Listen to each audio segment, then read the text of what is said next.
Take a couple of good long, deep in and out breaths.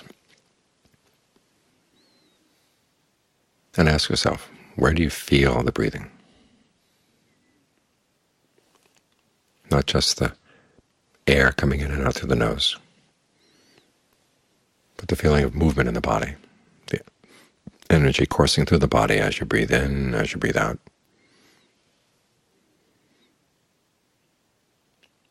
Where is it most prominent? Focus your attention there. And see if you can keep it there. Then ask yourself, is the breath comfortable? And if you're not sure, you can try different ways of adjusting the breath. Shorter, weaker, stronger, heavier, lighter, faster, slower, deeper, more shallow.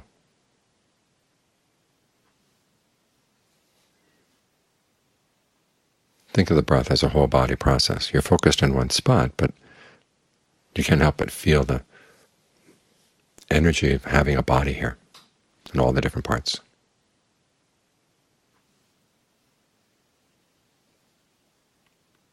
So think of them as being connected. You're not just in one spot in the body. Your main focus is in one spot, but you're picking up sensations in the arms and the hands, the feet. And just tell yourself whatever sensations you feel about the body inside, for the time being, think of it as breath. Does it feel like good breath? If not, why breathe in that way? See if you can breathe in another way. No one's forcing you to breathe in an uncomfortable way. The breath is one of the few things I haven't privatized yet.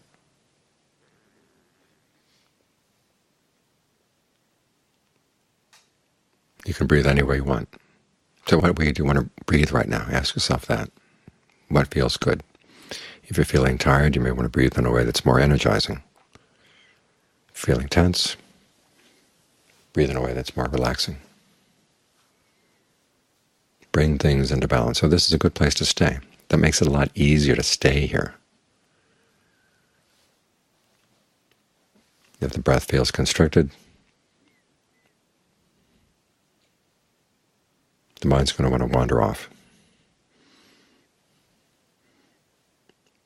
And it's not going to benefit from meditation, because the meditation is all about being right here, right now, so you can see what's going on right here, right now. What is the mind doing? And you'll find that as you try to stay here, there are other members of the mind's committee that want to do other things. You've got to learn how to say no to them.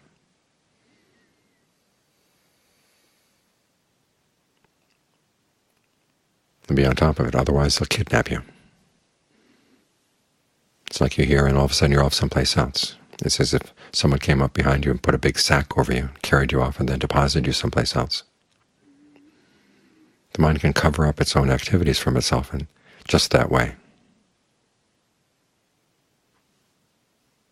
It's almost as if you pass out for a brief moment, and then you're someplace else. Actually, many things are going on in the mind during that moment, but the mind has a tendency to shut them away or put a curtain over them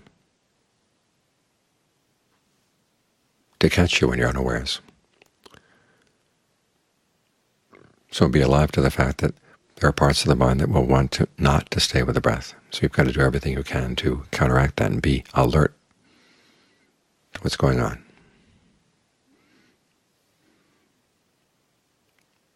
But just this much gives you an idea of how much the mind can be out of control. And it's not just while you're sitting here with your eyes closed. It goes on throughout the day. And it's this constant chatter, the constant back and forth in the mind. All the different members of the mind's committee. These are the things that weigh the mind down, because they're acting at so many cross purposes and attempting things and then not finishing because you get distracted by something else, and then something else, and then something else, and you try to come back and you're there for a while, and then something else again. And a lot of that something else can be a real burden for the mind. The Buddha has an image. He says, we're struck by a pain. It's as if we're being shot by one arrow. But then the mind's reaction is like another arrow. And so we double our pain, although even that's a little bit too little. One arrow comes in and we shoot a whole quiver. But actually it's not just about major pains, the little things. The Buddha gives an image of our senses. He says it's like a flayed cow standing next to a bush, and all the flying insects in the bush come over and they land on the cow. Just little tiny bits and bites all over.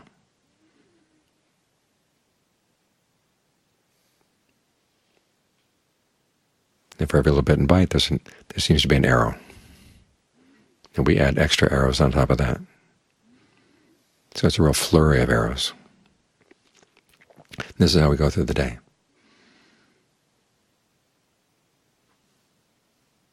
And the basic message of the Buddha's teachings, sometimes he says life is suffering. That's not what he said. He said we're causing ourselves suffering. That's what he's saying. It's all this out-of-control activity in the mind. That's what's causing the suffering.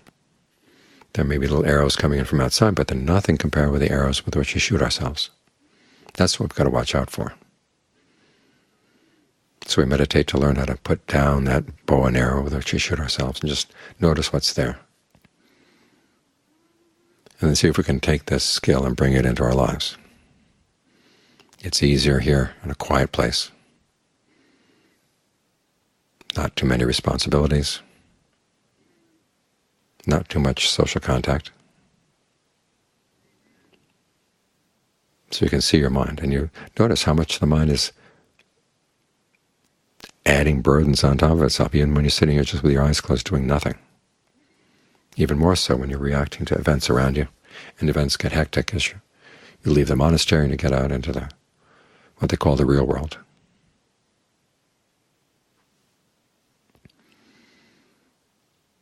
You may not be able to carry the peace of the monastery with you, but it's good to carry the skill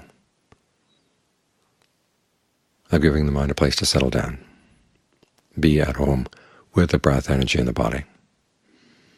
And although as you're working on other projects, it may be too much to ask to be aware of the in and out breath, still you can be aware of the quality of the breath energy in the body.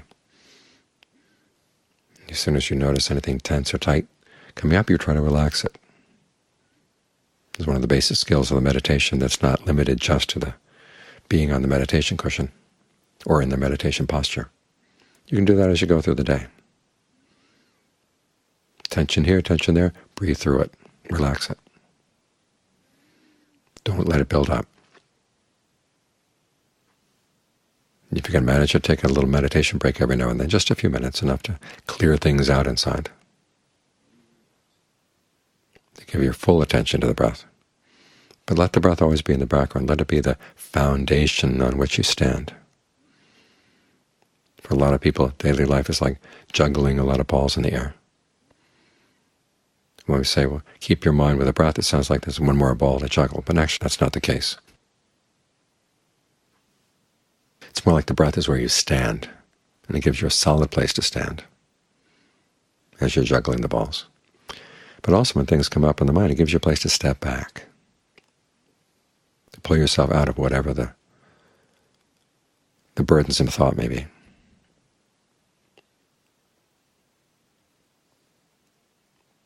And you realize how much you weigh yourself down by your own actions. This is not to say that there aren't horrible people out there. There are.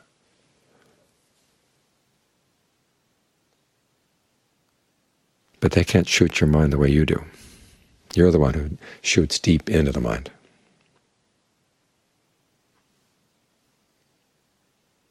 All they can do is shoot your body. But it's the arrows that go into the mind. Those are the ones that really hurt. You're the one who's shooting them. This is true for all of us.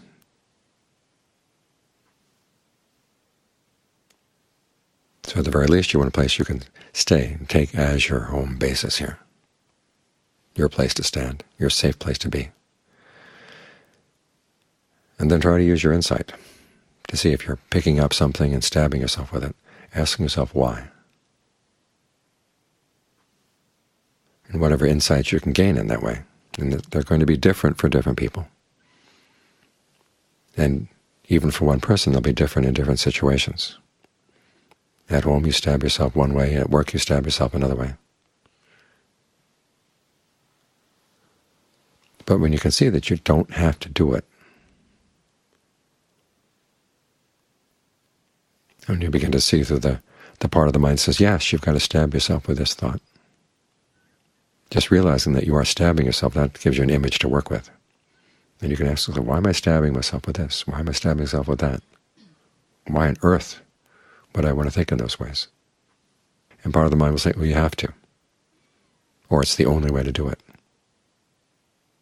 Learn to question that.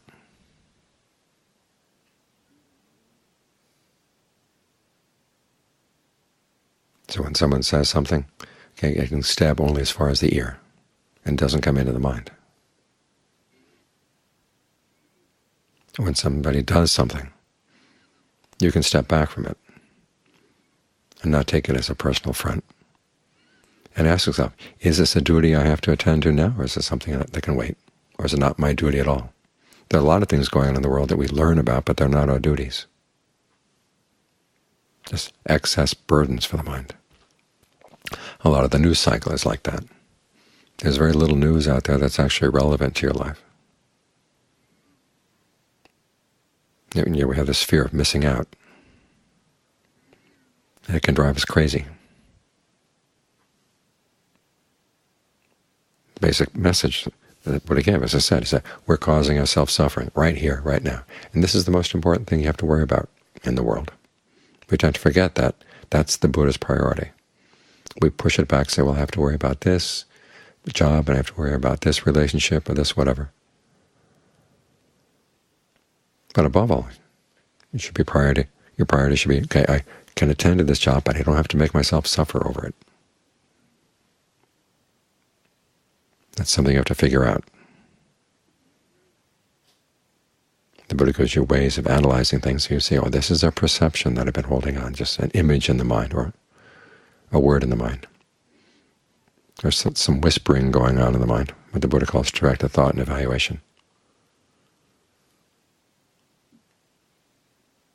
You pick up a topic and then you run with it.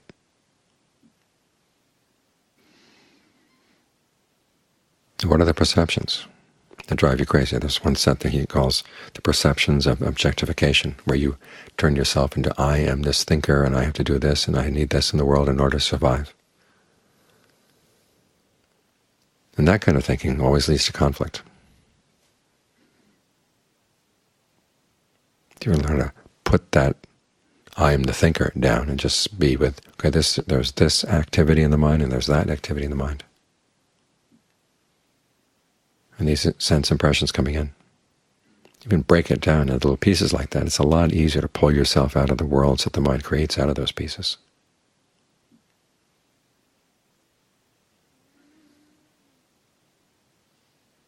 And part of the problem is some of these worlds we create for ourselves start out looking like fun, but then they lead to all kinds of trouble. This is another reason why you want a good place to stay, so you don't have to go into those worlds. You won't be tempted to. You can step back.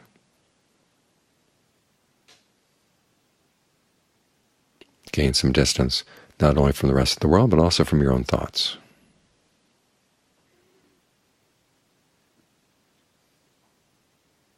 That way you begin to cut things down to size. So you can live in the world but not suffer from the world. Or not use the world to make yourself suffer. That's what it actually is.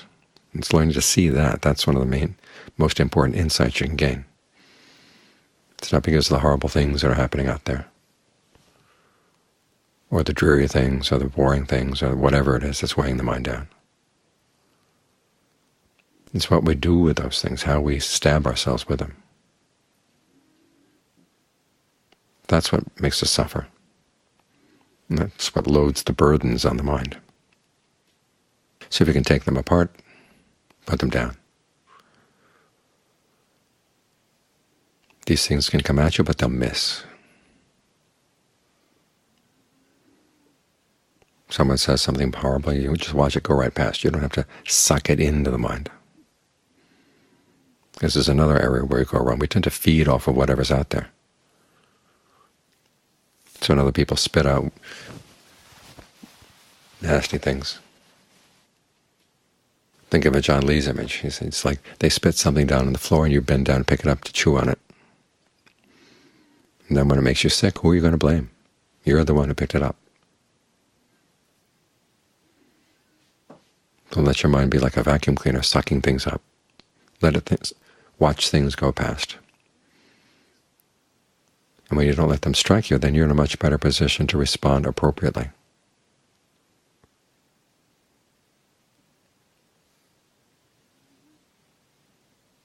So these are some of the skills you want to carry with you as you leave the monastery.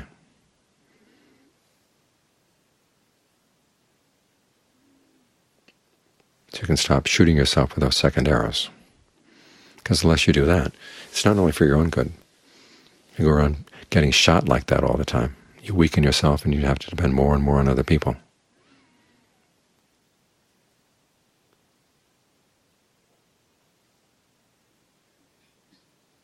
But if you're not shooting yourself, you're much less of a burden on others. So the skill is good all around.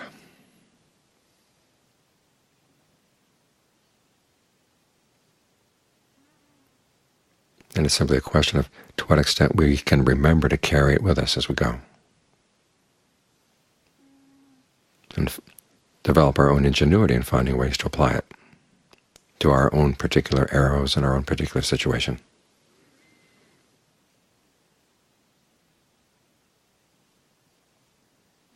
But that's what makes the practice interesting. It's not just a matter of putting your mind to the meat grinder. You have to learn how to use your ingenuity as well. And that's where the skill gets fun. There's an enjoyment in seeing a situation where you used to make yourself suffer, but now you don't.